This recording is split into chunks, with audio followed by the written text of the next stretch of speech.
ඈතින් තියාගන්න වගේ ටාගට් එක. හඳ නෙමෙයි හඳට එහා පැත්තේ තියෙන්න ඕනේ. හඳ මේ හරි ළඟ තියෙන. හඳට එහා පැත්තේ නා පේන්නේ නැත්නම් දුරින් තියෙනවා තරු.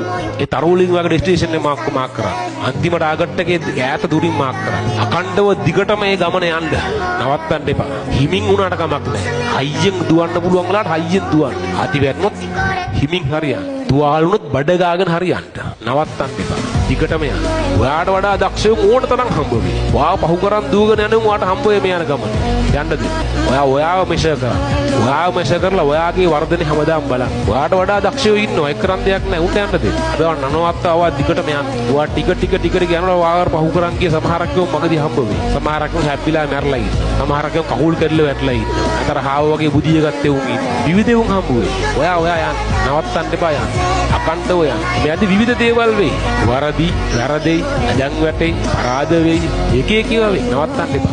ආයෙ යන්න. ඔයාගේ උපරිම සීමාවට ඔයා චැලෙන්ජ් කරන්න. මම අර මුලින් ඉඳන් කියන්නේ මේක බයිසිකල් පදිනවා වගේ වැඩක්. බයිසිකල් පදින හැටි බලන් ඉඳලා බයිසිකල් පදින්න බෑ. බයිසිකල් නැකලා අර කරකෝ බලන්න ඕනේ. බැලන්ස් නැති වෙනවා, වැටෙනවා, කකුල තියෙනවා, ඔමොම ඒක කරලා තමයි පුරුදු වෙන්නේ.